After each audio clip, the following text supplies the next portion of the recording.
Hello young ladies and gentlemen, my name is Chef Jim and I'm a regional chef with Intuit, and I'm here today to show you how to make a favorite breakfast dish.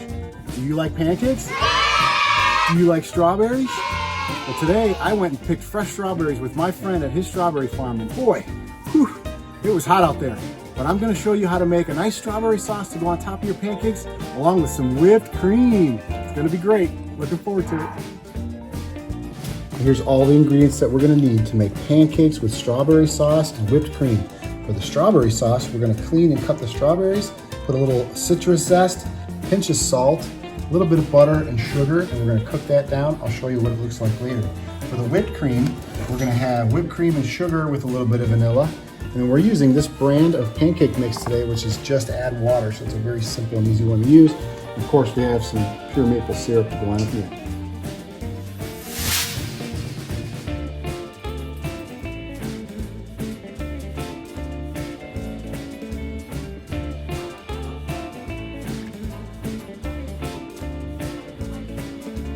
All you do for the strawberry sauce is you wash your strawberries really good, cut them up, and then we're going to use this. It's called a zester. We're going to take some of the citrus zest off of there, kind of give it a nice, awesome, fresh flavor, about half an orange. Butter, a teaspoon of vanilla extract, and 2 tablespoons of sugar. And put it on the stove to simmer, and I'll show you when it's finished. All right, so here we can see all the sugar's melted and the strawberries are starting to let their juice out. So we're gonna cook this until it turns kind of like into a syrup. So a couple more minutes on medium, and we're ready to eat. And this is how you make whipped cream. So you take the heavy whipping cream, you put it in a bowl. I put a wet towel on the bottom so it doesn't move around as much. Then you start whisking. It takes a while. So we're going to pause, and I'll bring it back, and I'll show you when we're almost ready. You can see it's starting to thicken up just a little bit. You want to keep going until it looks like whipped cream. Okay, we're about almost finished. We're at soft peaks. See how the peaks are nice and soft here? We want to get it a little bit stiffer than that, and we're going to add our sugar and our vanilla. All right, we got it nice and stiff. Now we're going to add our sugar. See how the peaks stand up? We're going to add our sugar now. A little bit of vanilla extract again for flavor. Put it all together. Now it's ready to go on top of our awesome strawberry pancakes.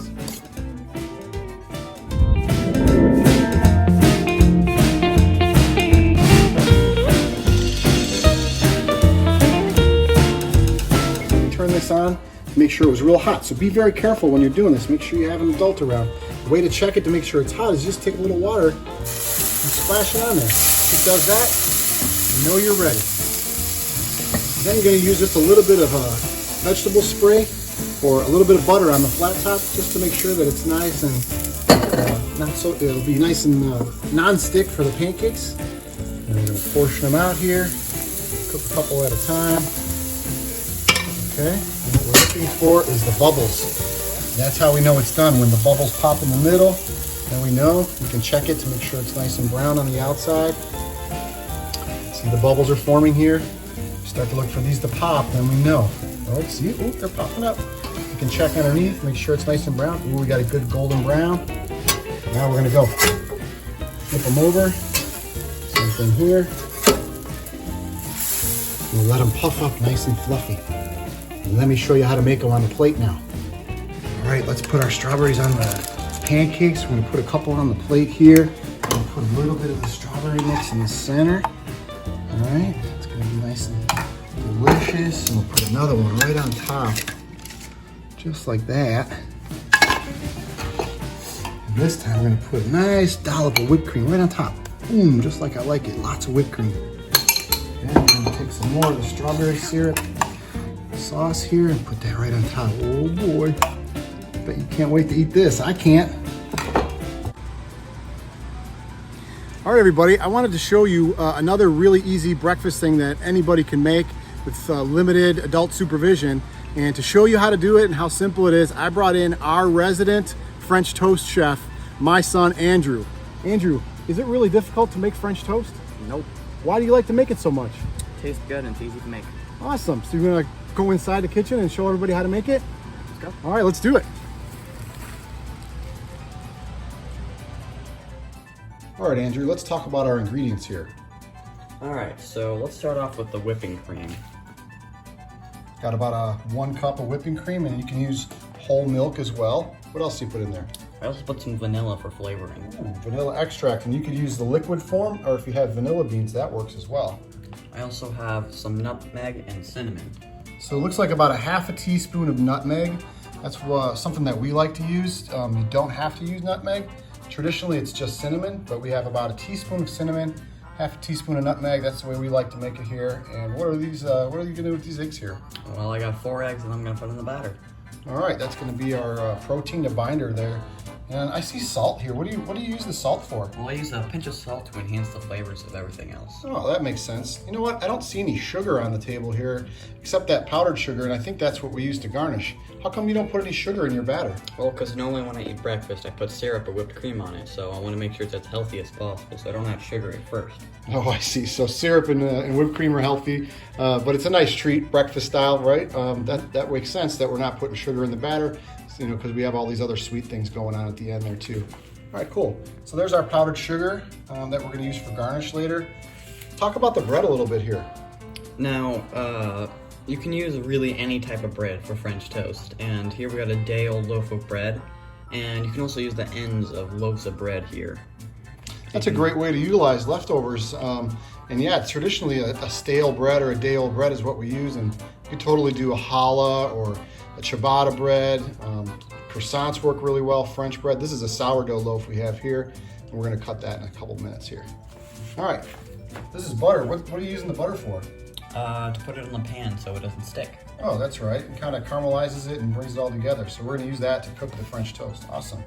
Let's talk tools real quick. What do you got here on the tool tray? So I'm gonna use the knife to cut the bread and the spatula to flip the toast when on the pan and the whisk to whisk it all together. Oh, great. We got our bowl here for the batter. All right, cool. Let's show them how to put it together. What do you say? Yeah. Awesome. All right, AJ, let's make the egg batter. Talk us through this. How do you make it?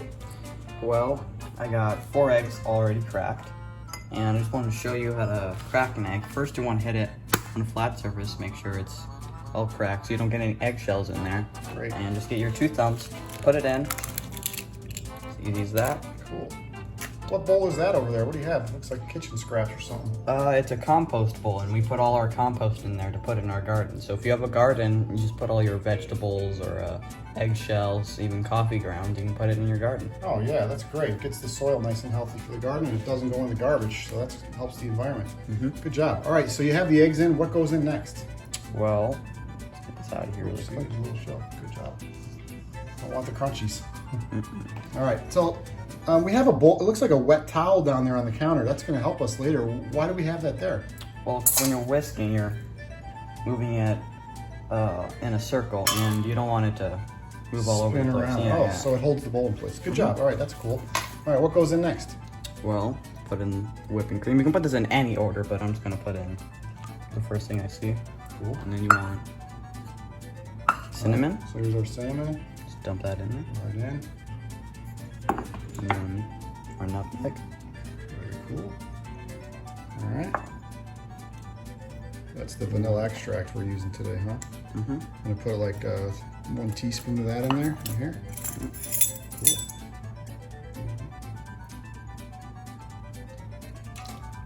Now again, you can put as little or as much of these things in there to flavor your batter the way you like it. And then we just want a pinch of salt. All right. And show us your whisking skills. Well, I usually hold it like this, and I don't use my entire arm. I only use my wrist to save some energy. Make sure my arm is tucked right to my side, and just let my wrist do all the work. Well, that's it good. around. Kind of helps your arm getting tired if you gotta do a lot of whisking. But this is pretty short. It's just one way you could do it. Yeah, it looks like we're just bringing everything together here. You know, the technique with the arm is really good when you're making whipped egg whites or whipped cream, because it takes a little bit longer to get to the consistency you want. All right, so you're bringing the batter back together. Looks like it's the right texture, and this is gonna coat our bread before we cook it. Here we already sliced the sourdough up. Look how pretty that is. I like a nice thick slice, which means we have to let it soak just for a couple minutes longer to make sure the batter gets in. All right, good job on the batter. Why don't we show them how to make it and cook it up on the griddle. All right, let's go. All right, Andrew, now it's time to cook the French toast. And we have a little stovetop flat grill that you can get just about any restaurant supply store. I think I bought mine at Target, but I'm sure you can order them online. Not really expensive, and the other side actually you can flip it over and there's a grill marks on there as well. So the flat side you use for French toast, quesadillas, grilled cheese, really useful around the house. All right, Andrew, so how do we know that this is hot enough? We have it on full, so how do you know it's ready to cook French toast? Well, it's really easy. Get some water in your finger in. Oh, you put a little sprinkle of water, and if it sizzles up like that, we know it's hot. All right, show us how you do it. What's next? Well, first I want to put some butter on there so it doesn't stick. So we got the bread soaking already, and because of the thickness, that's how you determine how long. So you want to flip the bread over a little bit so we can see it. It's already soaking in the batter. That one's ready to go, both of them. You don't want to soak them too long because it'll break up like that one did, and that's okay. That's totally okay. All right. Show us the butter part, and we can get these on the grill. All right. So just a little bit of butter for flavor, and then the butter actually helps cook the batter as well. Everywhere. Yeah, kind of spread it around a little bit. Good. All right. Show us how to put the bread on. Time to cook. Real fragile because it's a little soaked up, so we'll bring it a little bit closer to there so less mess. There we go. Nice work. All right, so we're gonna let these cook. Once you get it in place, you let them set for a little bit, and we're gonna brown them on each side. We're gonna let this cook for about 30 seconds to a minute. Wanna make sure all that egg gets cooked, and we'll show you what the flip side looks like. All right, we got a nice sizzle going here. So Andrew, how do you know that the side is finished? How do you check it? Close it up a little bit and you can see. Nice and golden. All right, yeah, got a nice golden brown on there, and now we flip it over. Oh, look at that, pretty. Perfect. Nice. Now we do the same thing on the other side.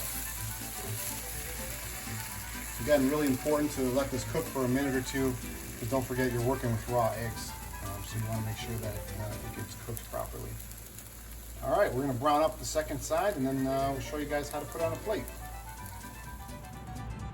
All right, Andrew, show us how you're going to plate this up, make it look fancy. All right, first I'm going to cut it. Notice you're wearing gloves for safety there. That's a good idea. I like it. All right, so just kind of arrange it on the plate so it looks kind of cool.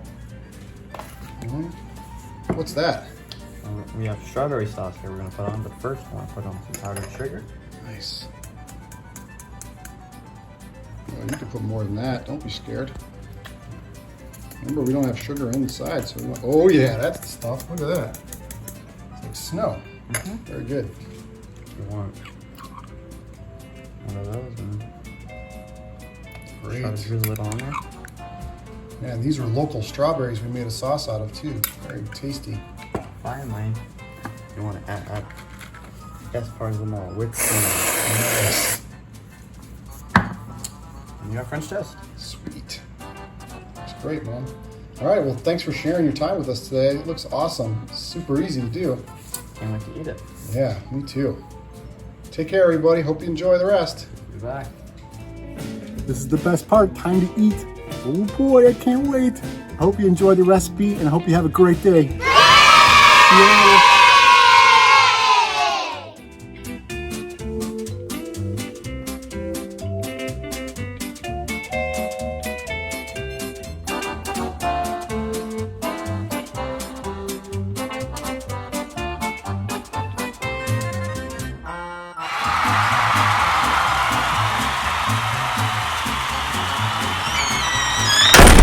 Yeah.